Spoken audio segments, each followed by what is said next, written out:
l'activité d'avitaillement en produits pétroliers des navires en République de Guinée. Le président de la transition dit la charte de la transition décrète, article 1er.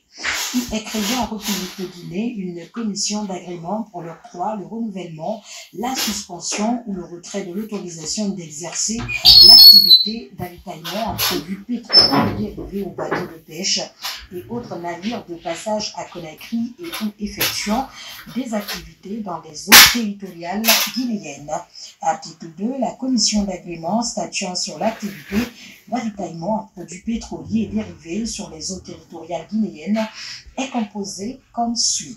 Le directeur général des douanes ou son représentant, le directeur général de la marine marchande ou son représentant, le directeur général de la Société nationale des pétroles ou son représentant, le secrétaire général du ministère en charge de la pêche ou son représentant, le chef de cabinet du ministère en charge des finances ou son représentant.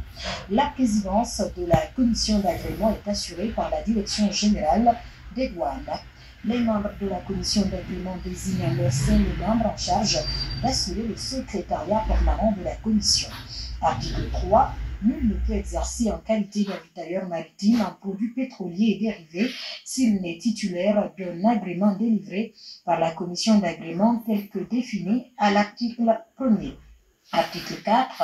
L'agrément d'avitailleur maritime en produits pétroliers et dérivés ne peut être délivré qu'aux personnes morales dont le capital social est détenu au moins à hauteur de 51% par des associés ou actionnaires de nationalité guinéenne.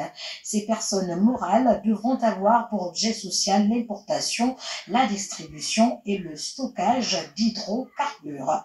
Le présent décret exclut les auxiliaires du transport maritime tels que définis par le Code maritime en son titre 2.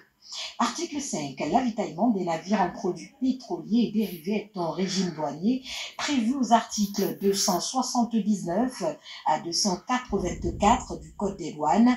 Par conséquent, l'agrément d'avitailleur en produits pétroliers et dérivés doit être enregistré par le bénéficiaire auprès des services de la Direction générale des douanes en vue d'obtenir les codes et régimes douaniers appropriés à l'activité d'avitaillement maritime. Article 6. Les produits pétroliers et dérivés destinés à l'activité d'avitaillement maritime sont répertoriés comme suit. Fuel oil lourd, fuel oil léger, le gasoil, les lubrifiants et produits spéciaux de marine. Article 7. L'activité d'avitaillement maritime en produits pétroliers et dérivés s'exerce dans les espaces maritimes sous juridiction nationale tels que définis par les articles 20 à 27 du Code maritime guinéen. Cet espace souverain est composé comme suit. Les eaux intérieures situées entre le littoral et la ligne de base, la mer territoriale qui s'étend sur une largeur de 12 000 marins comptés à partir des lignes de base, la zone contiguë qui est située au-delà de la limite de la mer territoriale et adjacent à celle-ci, s'étendant jusqu'à une limite fixée à 24 000 des lignes de base, la zone économique exclusive qui s'étend au-delà de la zone contiguë et adjacente à celle-ci jusqu'à une limite fixée à 350 000 de lignes de base. Toute activité d'avitaillement maritime en produits pétroliers et dérivés au-delà de 350 000 est considérée en dehors de l'espace souverain marin de la Guinée. Article 8. L'activité d'avitaillement maritime en produits pétroliers et dérivés a lieu à partir soit d'un dépôt de carburant sous douane ou directement d'un navire à un autre navire communément appelé ship-to-ship sans stockage préalable dans un entrepôt.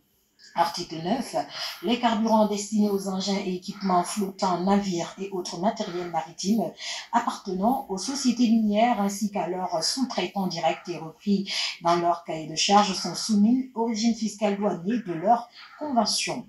Article 10. L'agrément d'avitailleur maritime en produits pétroliers et dérivés est délivré pour une durée probatoire d'1 an. Le dossier de demande d'agrément est déposé ainsi exemplaire au secrétariat permanent de la commission d'agrément. En accord avec les dispositions de l'article 4 du présent décret, le dossier de demande d'agrément devra être composé comme suit. une demande adressée au président de la commission d'agrément, une copie des statuts de la société, une copie de l'extrait du registre du commerce et du crédit immobilier, une copie du certificat d'immatriculation fiscale e-tax accompagné de la dernière déclaration mensuelle unique, une copie de l'attestation de déclaration à l'Agence guinéenne pour la promotion de l'emploi, ADIP, une copie de la notification d'immatriculation à la Caisse nationale de sécurité sociale, la CNSS, une copie de la police d'assurance professionnelle de responsabilité civile, une copie des 3 derniers états financiers certifiés accompagnés des quittances de règlement de l'impôt sur les bénéfices. Pour les sociétés nouvellement constituées, une copie du plan d'affaires sur au moins 5 ans. Justifier de la capacité à mener l'activité, une promesse de contrat d'avitaillement avec une société maritime, un chèque non remboursable de montant de 500 millions de francs guinéens à l'ordre du Trésor public. La commission d'agrément se réunit dans les 30 jours suivant la transmission du dossier. Les membres de la commission procèdent à des enquêtes et investigations préalables sur la société requérante et elles délibèrent conformément aux dispositions du présent décret. À l'issue de la période probatoire, l'agrément est accordé pour une durée de 5 ans renouvelable, de même durée, 30 jours au moins avant la date d'expiration de la période probatoire d'1 an. La demande d'agrément de 5 ans est adressée au secrétariat permanent de la commission d'agrément. La demande de renouvellement d'agrément est subordonnée au dépôt d'un dossier conformément aux conditions d'octroi évoquées ci-haut. Le renouvellement de l'agrément n'est plus assujetti au règlement du montant de 500 millions de francs guinéens au Trésor public. Article 11.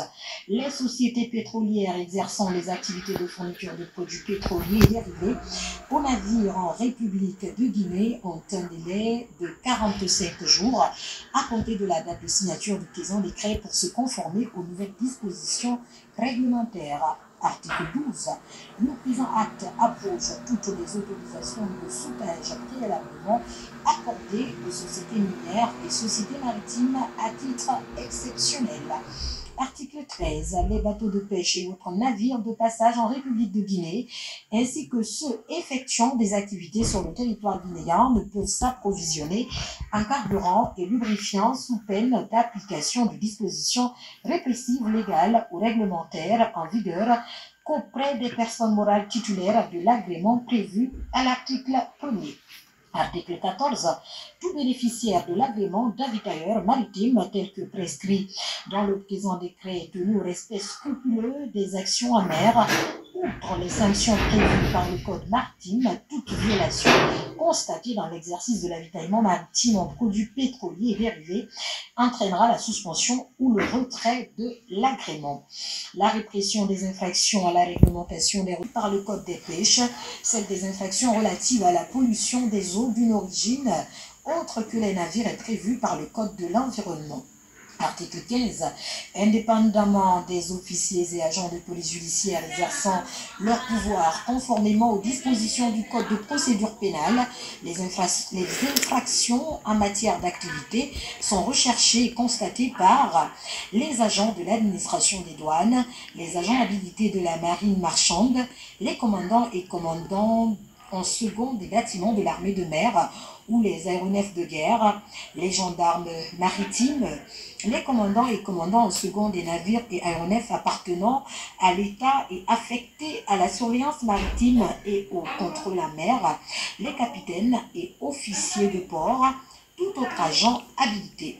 Article 16.